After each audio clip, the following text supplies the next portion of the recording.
You are listening to the Tricorder Transmissions Special Episode 12. And now, here are Craig and Jeff.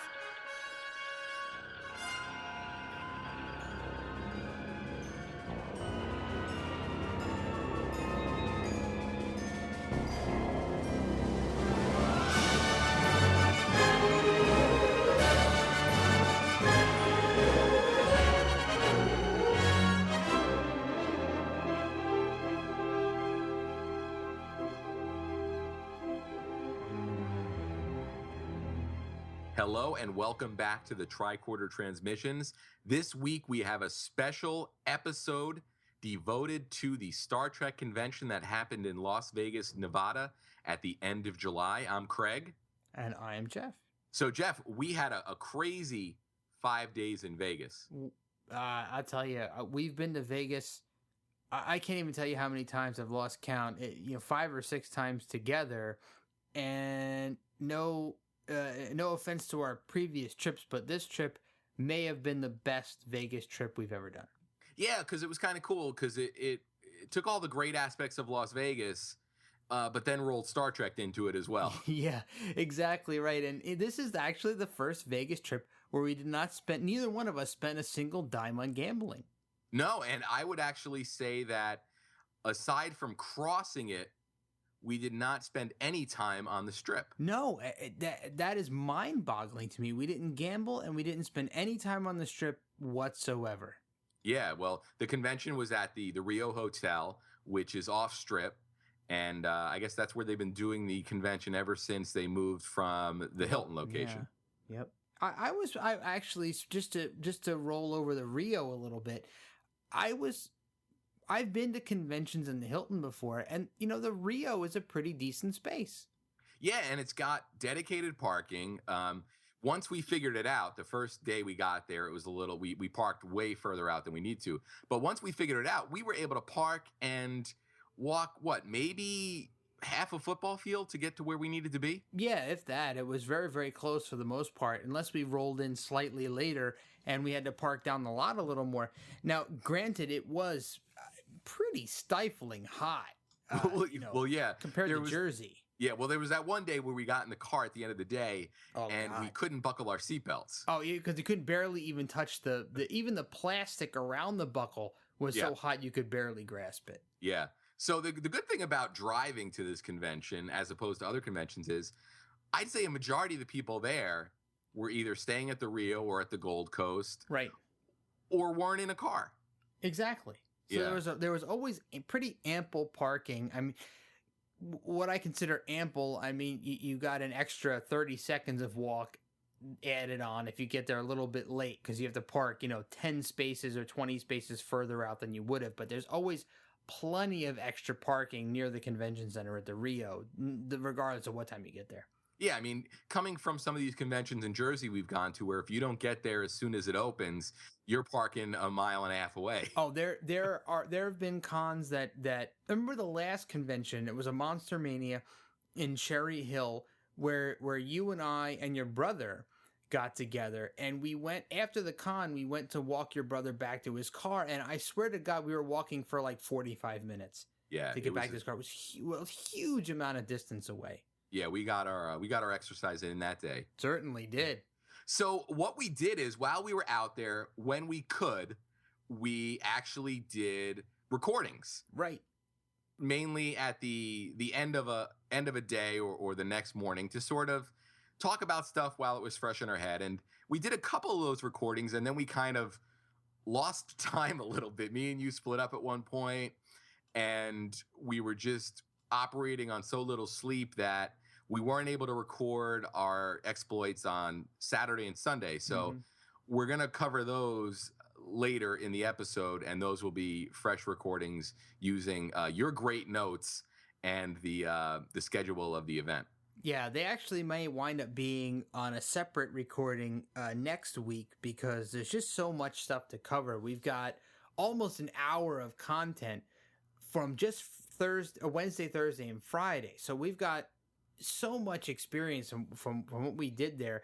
Saturday and Sunday may wind up having to be a second podcast just to spare the listeners from having to sit for 3 hours and listen. So I want to actually, I don't think we covered it in the body of the recordings we did in Vegas, but I want to take a minute to really point out how great it was to meet the guys in 5 Year Mission. Oh man, I can't co-sign on that hard enough. They were the designated house band for the convention, and they were on stage all day, every day, playing celebrities in and out. And then they also did a concert on Saturday night, which we'll talk about. But those guys were really putting in work. Hard workers, man. Getting a lot of new fans, and they're very, very cool. And they were just great to us. They allowed us or provided us with access that we really wouldn't have gotten if we hadn't met up with them. Absolutely. And even the first day, Wednesday, wasn't it Wednesday night? Prior to the convention even starting, we went to the pre-registration the night before. And as we were on our way out, Craig got a message from Andy, who is the drummer for 5 Year Mission, asking us to come visit their green room. And let me tell you, they gave us a little backstage tour.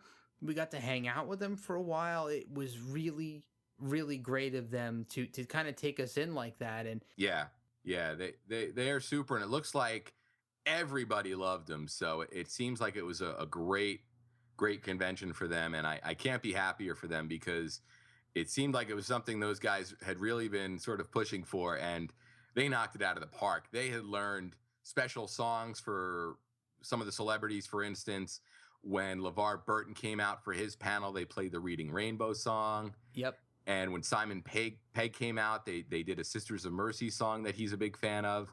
And it was great to see the celebrities notice that a special song was being played for them. Absolutely.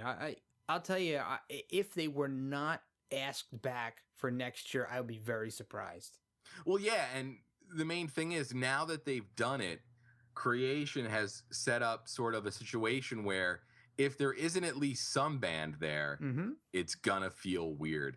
Oh, absolutely, because, you had them playing, they weren't just playing their own songs, right? They were actually doing instrumental bits to bring people on and play people off as they came and went from their panels. And they did a great job of that. And then, this is inside knowledge because we talked to the band so much, but they were also asked to fill in places where the schedule had gotten kind of shifty. And you're like, oh, well, the Creation would say, hey, you got to go out and play a number to fill in some time between, our schedule got a little weird between this panel running over and this one running late. So they had to fill in time. So they would just come out there and play a song or two to fill in time. So these guys were not always set to a specific schedule. They were kind of on their toes the entire time. Yeah. It was pretty amazing to watch and see how they dealt with everything. It was definitely pretty neat. Oh, absolutely. And you know what? Something that I want to say to our listeners out there who may not necessarily be familiar with 5 Year Mission. I've been listening to their entire catalog. I picked it up at the convention. They were gracious enough to give me some autographed copies of their albums. And something that I think bears mentioning is that, you hear about a band who is doing songs based on Star Trek episodes, and you may in your mind think, oh, this is kind of like a novelty act. These are guys that are kind of doing songs based on Star Trek that are goofs, but these guys are really serious about this stuff. And when you listen to their albums, they don't play like a Weird Al Yankovic kind of thing. They play more as if you didn't know these songs are about Star Trek necessarily, they play like real serious songs. Oh yeah, totally. And they're working with such great subject matter that the songs really have an incredible depth to them that even if you're not familiar with the episodes or with Star Trek, you're going to pick up some meaning in them, which is I can't get enough of them. Yeah, me too. I've been listening to them pretty much nonstop since we got back from Vegas. And there are actually a few songs between the 3 year albums. So they have a year 1, year 2, and year 3, and they have the Tribbles EP. But there are some songs on there that I find myself listening to and think, you could hear this on the radio and not know that this is a Star Trek related song. Yeah. They're very serious about what they do, and their arrangements are fantastic. The songwriting is really good, and you've got the entire band writes music. Yeah, and not even that. They'll also swap instruments depending on whose song it is. So you'll see, Noah or Chris switch out on keyboards, or Mike jumping in on bass, and they're just all mixing it up. They can all sing, which is great. It's really we'll talk about it when we get to that portion, but Saturday night was really something else. Yeah, and I actually sent the guys a note earlier today, and I had to tell them that Saturday night concert, although we met William Shatner on Sunday, that Saturday night concert was one of the highest points for me. Yeah, I'd agree. So do you want to sort of go through the wormhole and listen back to our adventures that started on July 30th? Yeah, let's do a little time warp and jump back. So what we're going to do is we are going to play for you a few of our snippets of our own recollections of the days as we got back to our hotel room. So first thing you're going to hear is our Wednesday night wrap up, which was our coverage of our pre-registration and hanging out with the band Wednesday night. So it's what, 11:30 on Wednesday night? 11:30 Vegas time, yeah. Yeah, so it's what, 2:30 Jersey time? Yeah, 2:30 our time, so we're pretty wiped. I was up at 5:30 a.m. our time, and now here we are almost 24 hours later, and it's been a hell of an experience so far. It's been a very exciting experience. So we arrived in Vegas on schedule, and they were doing pre-registration for Preferred Weekend, which is what we were or are. Yep. At 9 o'clock. 9 p.m. So we met friend of the show, Steve. Yep, Steve was there. And we had dinner. And conveniently enough, we finished dinner right at 9 o'clock, and we were able to get online. And I got to tell you, I wasn't entirely sure how the registration process was going to go, but man, it was really handled well. Yeah, we moved pretty quick. We looked at the line before we went to dinner, and it was ungodly long. And then by the time we got back, I think we hit a lull in the line because we got through it. We were only there for 10, 15 minutes. We got through, got our Preferred Weekend passes, and then by the time we turned around, the line was already down the hall again. So we must have hit it at just the right time. Yeah, so they scanned our tickets. And then they moved us along. We got a wristband that we're going to be wearing now until, I guess, Monday morning. I'll cut it off. And then they also just gave us a little envelope with our entire Preferred Weekend stuff in it. It had our badge, which is really, really cool. And you're able to write your row and seat number on it. The collectible coin is awesome. We'll have to take a picture of that and post it. That's pretty hot. And then from that point, we were able to go peruse the vendor room on preview. And there wasn't everybody set up yet, but there were quite a few vendors, and we got a good deal. We both got a Wrath of Khan figure. Yep. For an amazing price of $10. $10, yeah. We ran into the Green Girl filmmaker, George Pappy. Yep. And had an excellent conversation with him. That was pretty awesome, yeah. Yeah. And then we also ran into the These Are the Voyages table. Yeah, that was incredible. Author Mark Cushman. So that's pretty neat.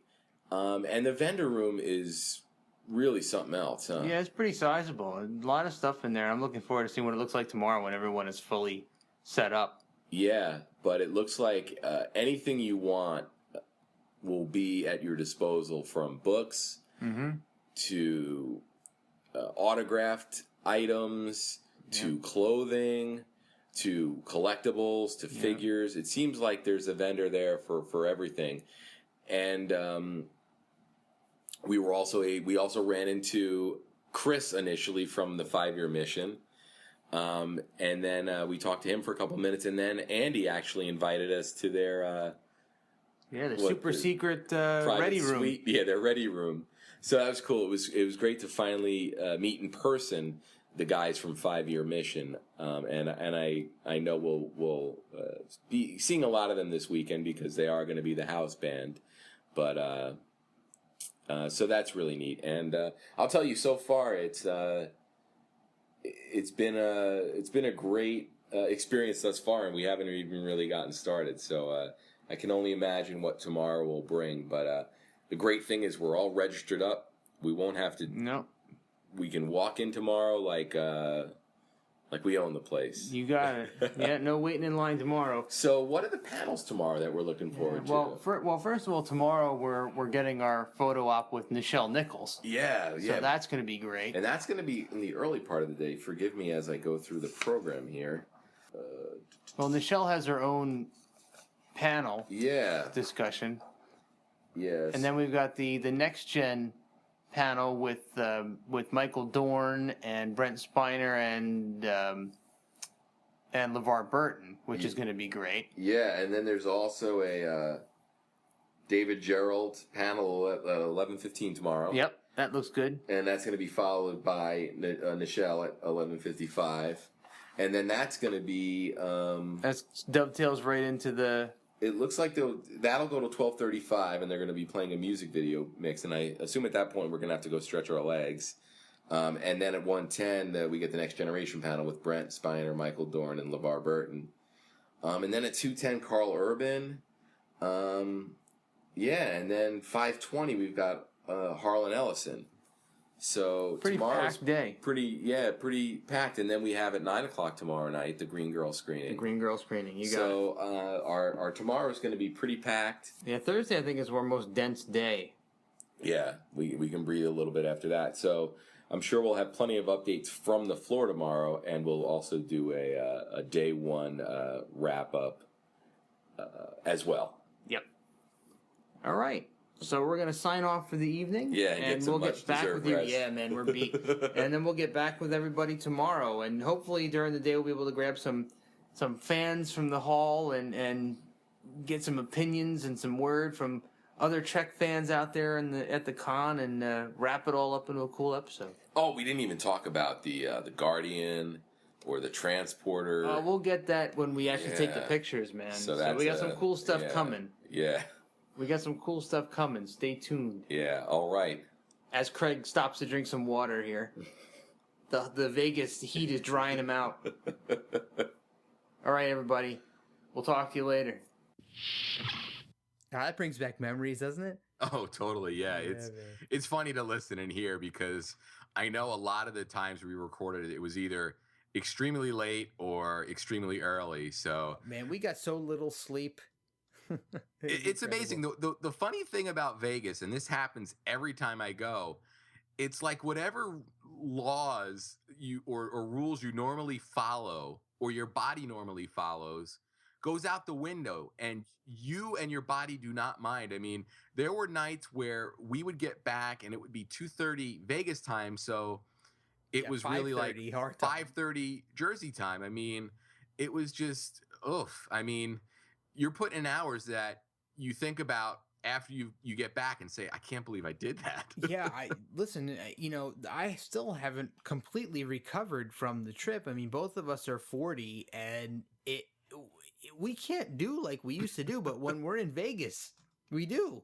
Yeah. It's amazing. Yeah. So there's something about it. I don't know what it is, but I think the adrenaline of being so hopped up on the con and having such a good time really, really helped to boost us. But do you want to fire up the Thursday recording? Yeah, let's do it. All right, here we go. All right, so it's Friday morning, and we're going to do a quick recap of our very, very busy Thursday. Yeah, by the time we got back, it was a little too late to do the recap. We were both really, really beat. It was like, 2:30 in the morning when we got in? Something like that. Yeah. We ended up going to 2 separate screenings, which we'll talk about. But our day started fairly early. Yeah. For I guess the first thing we had lined up was the Nichelle Nichols photo op. Yeah, it was the first thing on the agenda. I think it was 10:30 in the morning. Yeah. We got in line, 20 minutes before that, 30 minutes before that. Yeah, and she was a little late. Mm-hmm. But once she got there, the line moved pretty quick, and I think the op went well. We didn't pick up the picture yet. No, we're going to do that this morning because we actually wound up doing, I wound up doing 2 photo ops yesterday, and it wasn't really clear when the photos will be available, so, we should have gone back and checked before we left, but we were kind of in a rush. Yeah. So then while we were online for Nichelle Nichols, we met Daniel, who was wearing a Roddenberry captain shirt. Yep, he was right behind us. Yeah, you were wearing your science officer shirt. I was wearing my... No, I was in the red shirt. You were in the red shirt. I was in my medical officer shirt. So it was kind of cool that Daniel had the captain shirt on him.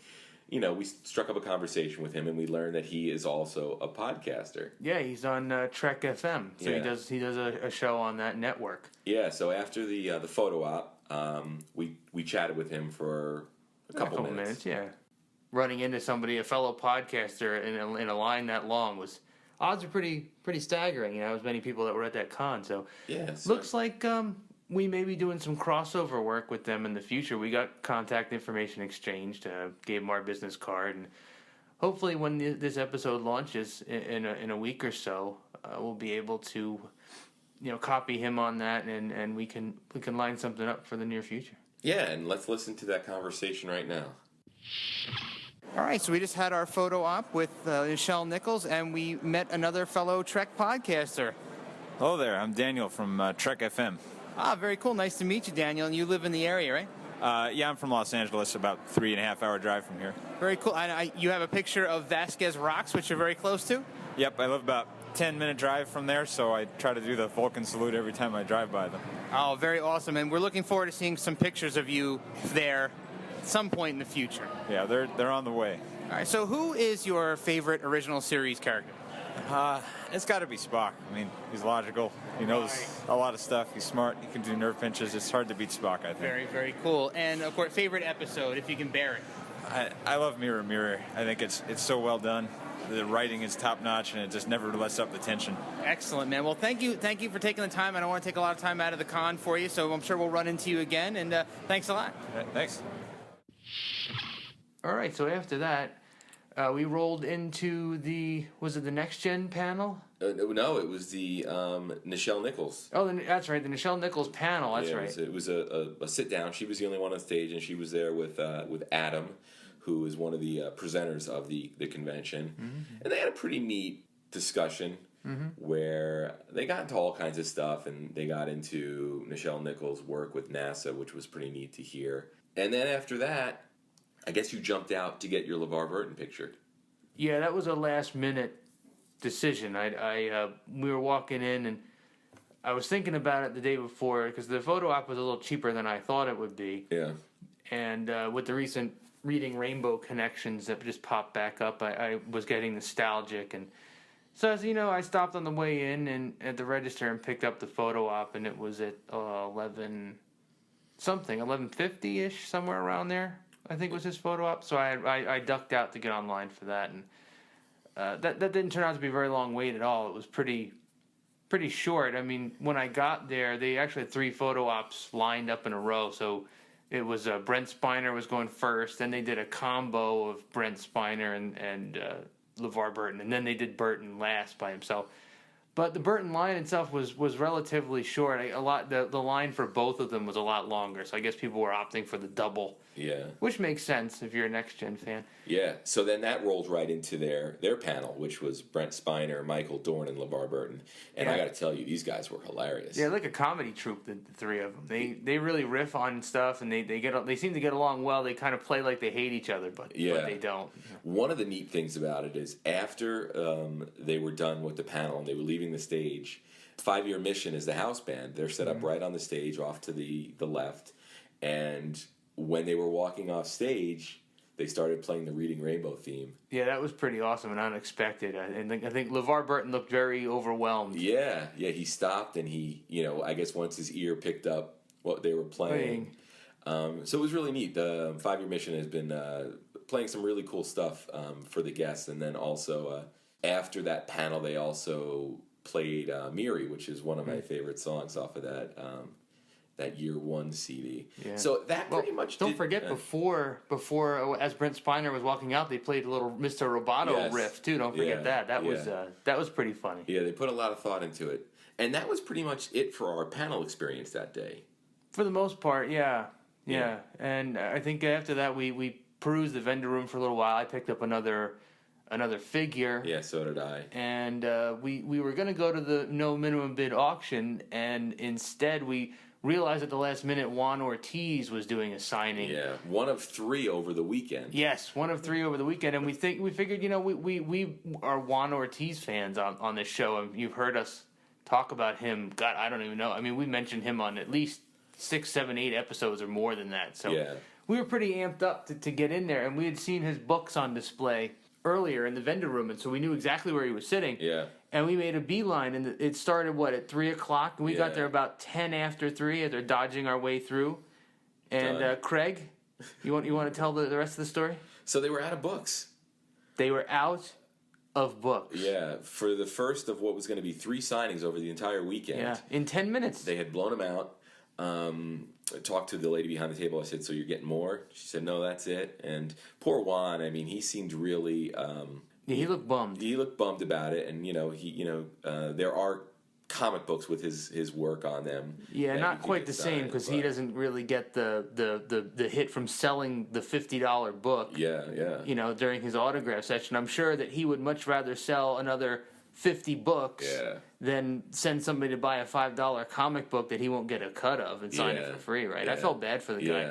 Because he's here all weekend. Yeah, so who knows? Maybe they'll FedEx some. They'll overnight some. You would think they would. I mean, and the thing that really got me was, Juan was definitely looked affected by it, but the handler they had behind the table just seemed so aloof to the fact that it was such a shame. I felt bad for Juan. I don't know what led to that, or there was poor planning, or a lack of inventory. Yeah, but. Man, that was a shame, because we were amped. We were both going to buy the book. Oh yeah, $50 a pop. Yeah, we were both going to buy them, and that's 2. And I imagine a lot of other people showed up after us. Sure, I mean, and they have 2 more. They have 2 more signings scheduled over the. I'm anxious to see what happens. Yeah, so we did have some other cool stuff go on in the vendor room. I guess on our way there, we ran into Paul Spock Vegas. Yeah, Paul Spock Vegas is a really cool guy. Really tall guy. So he's. You're instantly able to pick him out. God, he's got to be over 6.5 feet tall. I was gonna say at least 6'5". At least 6'6", 6'7", because he keeps kind of towering over me, and I'm almost 6'1". Yeah. So he was decked out in as you can imagine, with the name Paul Spock Vegas. He was dressed as Spock from the Wrath of Khan era. Yeah, Star Trek 2-3. Yeah, movie era with the great hair, dude. And he has the hair down. That was the thing. And he was, and he even looks like Nimoy and sounds like. Yeah, Nimoy. He sounds like him. So he was gracious enough to give us a couple minutes of his time. So we chatted with him, and let's listen to that. Hello, this is Craig reporting from the Star Trek convention here at the Rio in Las Vegas, and we just ran into Paul Spock Vegas. Yes. So, Paul, you try and come out to the convention every year? I tried to. Last year I could not because there was a conflict with a big event in Toronto. Oh, okay. But I came 2011, 2012, and now 2014. Wow, so you are doing the full Wrath of Khan Spock. Yes, they used that twalk, that tunic here for... couple of movies, 2, 3, 4, So what's the appeal of that version of a Spock as opposed to the original series presentation? It has a special meaning. Well, first of all, I become a captain of the Enterprise, and the idea is it brings more respect. It looks better. It does. Right? It's a great presentation. A regular blue shirt compared to this, which is a uniform, it's really more of a uniform. And with all the badges, it makes it more official. It makes it more serious. There's something to it. It's a great presentation. So obviously Spock is your favorite original series character? Since I was 7 years old, I remember playing on my street with my friend, and I was Spock and he was Kirk. And we were walking on the street looking at cars and people, and we were already trying to talk like them, Yeah. What a strange humanoid and stuff like that, and just throwing ourselves on the grass and saying, oh, I'm okay. You know, some stuff like we would invent stories in our heads. Yeah. Do you have a favorite episode of the original series?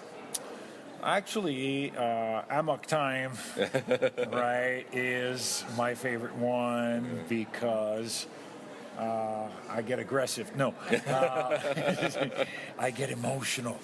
No, really, those episodes where he laughs, you know, the one with the spores, and I don't know the title of that one, but really, when he gets emotional is the one where I really enjoyed Spock as half human. Yeah. When his half human side comes alive. Yeah, and it seems like Nimoy really enjoyed those episodes as well because it gave him an opportunity to sort of flex those muscles, which was really cool. Well, yeah, because he's an actor that did so many different things, right? Yeah. But and he was kind of stuck in that role, but like you say, he really enjoyed those. Well, I know we caught you going into the vendor's room, so we don't want to hold you up, but thank you so much for taking a couple of minutes to talk with us. Lots of good goodies in there, my friend. Yeah. Thank you very much, Theo. Thanks again. You have a good night. Live long and prosper.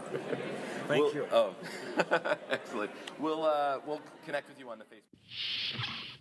That was very cool. I'm looking forward. He's going to be there the next 3 days as well. So I'm really looking forward to running into him again. And maybe we should try to get a picture with him today if we see him. Yeah. I don't know if he's going to change his outfit as a lot of these cosplayers do. Yeah. We're looking forward to seeing the same people today with different outfits on. So yeah.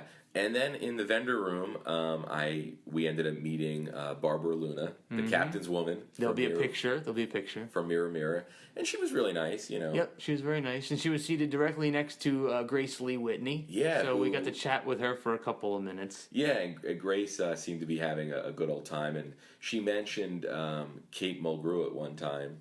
And yes, and didn't know that she was in Orange is the New Black. Yeah, so she seemed happy that Kate Mulgrew was getting work. Yeah, she was very big Kate Mulgrew fan. I mean, very, very big supporter. Yeah, so I think, and then on our way out of the vendor room there, we saw Nichelle Nichols taking pictures with a handful of people on the transporter. Yeah, they look like Rio execs. Yeah, I think they didn't even look like they were in suits and ties and stuff. And there was a handler there admonishing the onlookers for taking pictures. Yeah, no pictures. Yeah, unfortunately.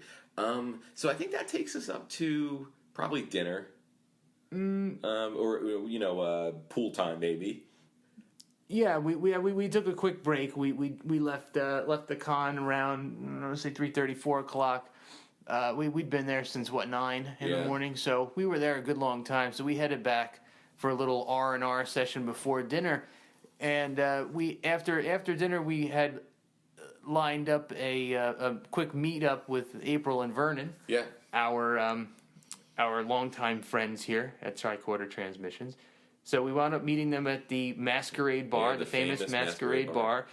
And as we're talking to April and Vernon, we turn around, and who should be behind us but a couple of our friends from 5-Year Mission. Andy, Fark, and Noah were there. So we were talking to them for a bit, and we kind of introduced everybody. So we kind of have like a little guest union there. It was kind of cool to be able to introduce our various friends. And we could see, towering in the distance, Paul Spock Vegas was also there in the corner talking to some other guys who were dressed in the same era garb as him, so that was pretty cool. Yeah, very neat. Yeah, and friend of the show Steve came by, and we headed out to the Green Girl screening. Awesome Green Girl screening. We were so looking forward to this. So that was at the Brendan Theaters, right in the Palms. In the Palms, yeah. So it wasn't too far from the Rio. Hopped in the car, and it was 9 o'clock screening, and we got a nice turnout for it. Absolutely did. It was in a regular stadium style theater. I'd say probably seats 100 or so, $125. Yeah.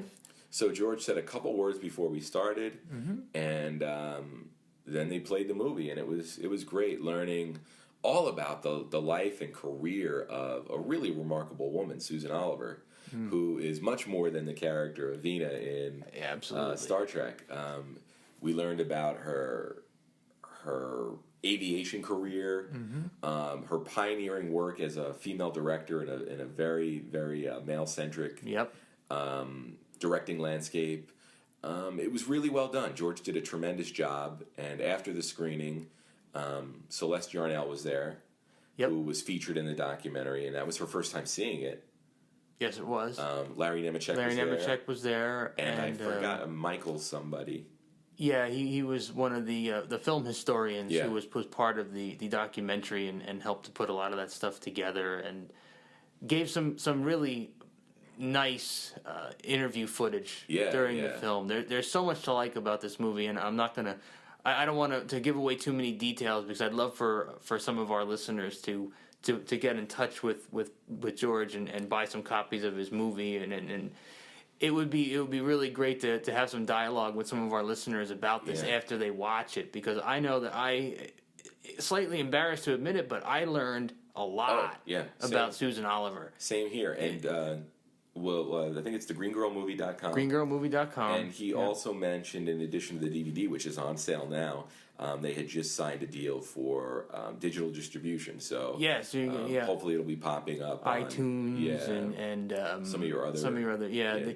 He said he wasn't sure about Netflix. That he said there was some kind of a process that he had to go through that he wasn't sure how it was going to work out with the streaming. But either way, if you have a chance to see it, definitely check it out. Friend of the show, Steve, won a copy. He did. He did win a copy. In fact, that George threw out. He put up his hand about a fraction of half a second before I put up my hand. We both knew the answer. It was the question was what was Spock's most emotional, dramatic phrase from The Cage, and of course it was the women.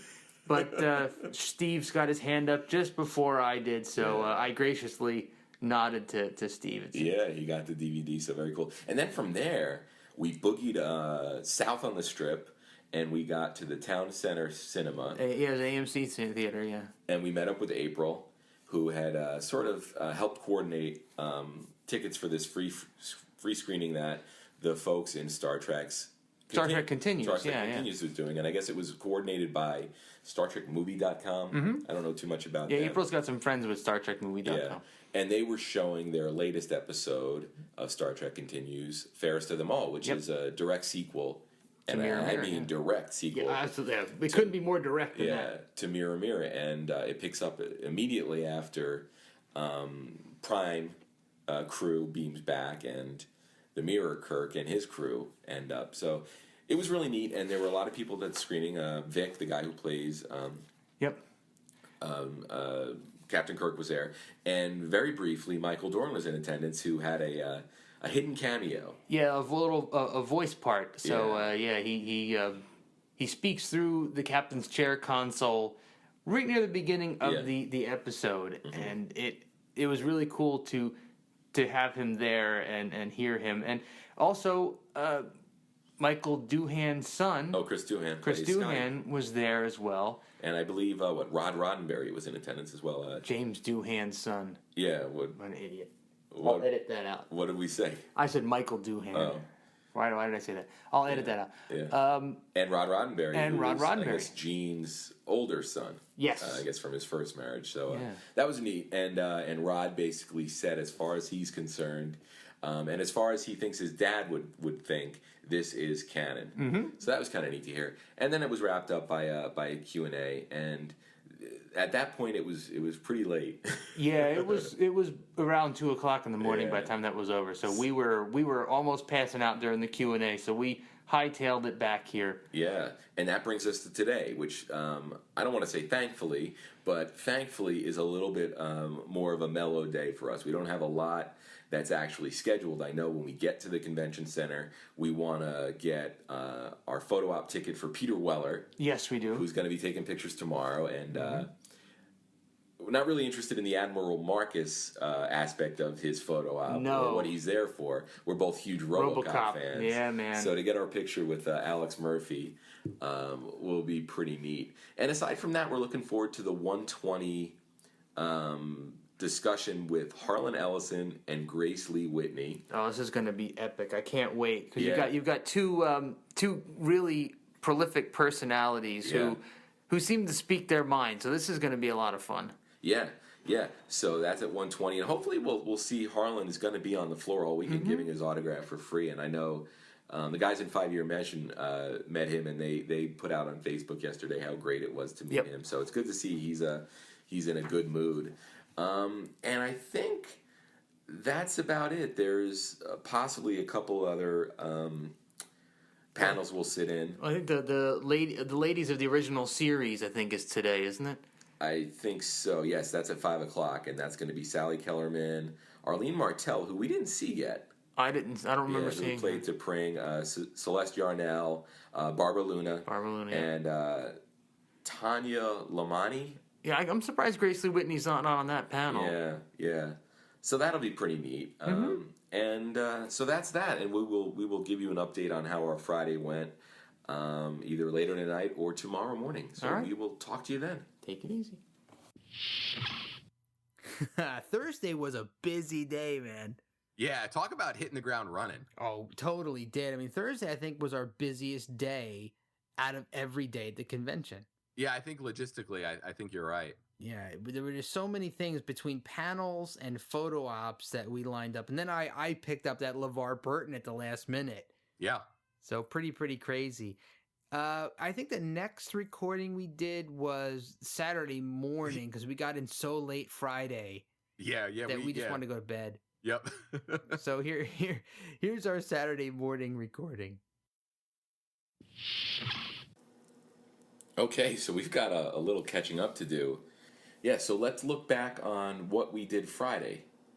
Sure. All right, so I guess the big things on Friday is we were able to pick up our Nichelle Nichols and your LeVar Burton photo ops.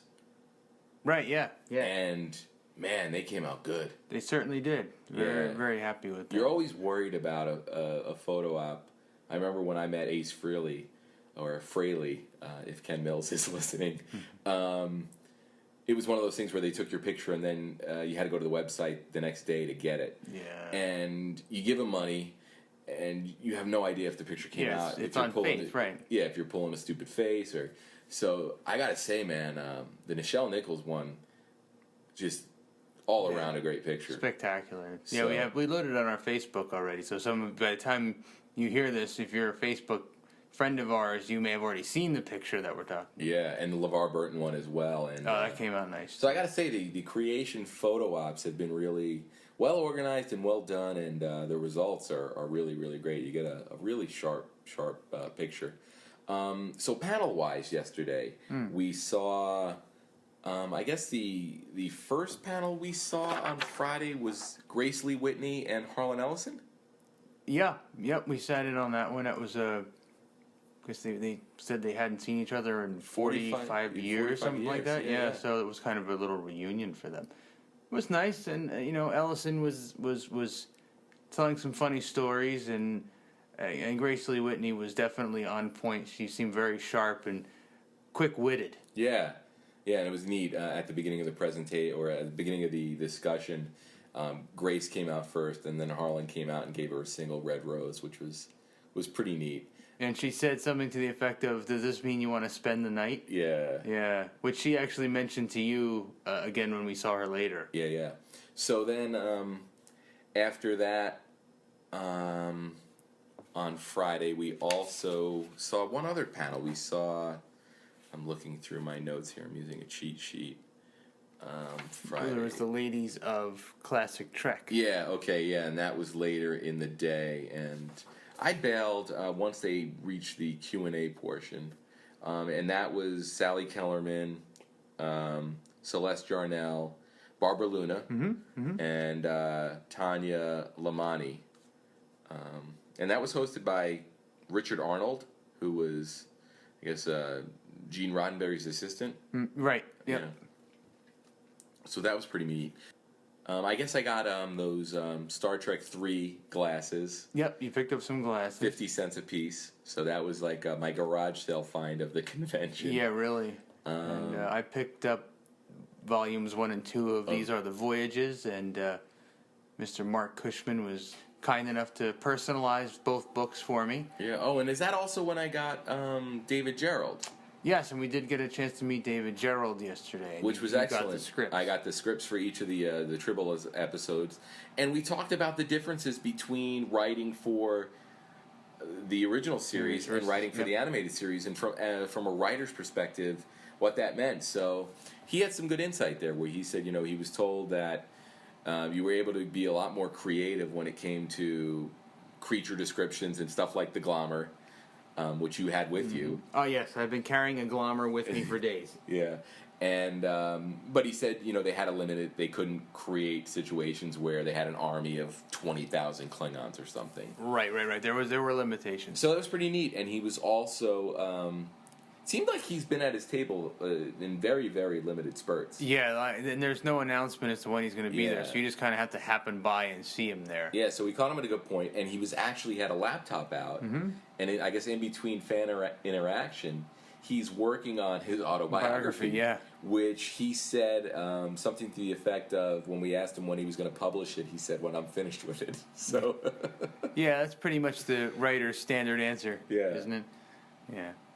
So, speaking of the Glommer, since you brought up the Glommer, I do have I did post a picture of this plush Glommer on our Facebook page, but I've been carrying it around on my shoulder, and after Craig had left the convention, I was wandering around the vendor floor, and I was on my way out. I had walked around and looked in the lay of the land again, and had thought about picking up a new blue tunic, but I wasn't quite ready to pull the trigger. So I was heading back out to meet up with another friend, and as I'm making my way towards the door, I feel a tap on my shoulder, and a man's voice says, "Hey, wait, hold on a minute. What's that thing on your shoulder? What is that? Looks familiar. I don't know what it is." So I turn around, and I realize, all of a sudden it snaps into my mind who exactly is standing behind me. And he's got an iPhone, and he's pointing the iPhone at me, and he's asking me about what the Glommer was. And I explained what the Glommer was. And he's like, "Oh, yeah, okay, yeah, now I remember." And he asked if he could take a picture of it. So I immediately snapped back, "Shouldn't I be asking for a picture of you?" And he says, "Okay, yeah. Well, so he snaps a picture, and I wind up pulling out my phone and taking a picture of him. And it turned out that it was Garrett Wang of Star Trek Voyager fame. So our Ensign Kim. Very cool dude, awesome picture. I posted it on our Facebook page. You've probably already seen it if you're a Facebook friend of ours. But very cool to have a celeb chase me down and ask me what the Glommer was. That's been my conversation starter with a lot of people so far at this con. Yeah, I know, it's funny. We had split up yesterday, and you sent me a text at one point, said, "I got a really funny story for you." And I waited in anticipation of finding that story, which I finally got this morning, and really, really cool encounter, and definitely a great memory from this convention. One of the most easygoing celebs I think I've met in a while. Like he just seemed like a regular guy. He was just very cool and collected and normal. Like some of the other celebs we've met are more guarded. Yeah, they're not as they feel like there's a barrier there. Yeah. He almost felt like a guy you'd walk up to on the street. Yeah. All right, well, that's an awful lot of content. I think we're running pretty long on time here, so maybe we should just forego this and save the rest for next week's episode, Saturday and Sunday. Oh, totally. Yeah. We'll definitely have a lot to talk about for Saturday and Sunday. Yeah, a couple of really big days. So to spare you guys from having to listen too long, we're going to break now, and we'll pick up again next Sunday for a regular episode with our coverage of Saturday and Sunday of the 2014 Vegas Star Trek Convention. We will see you then.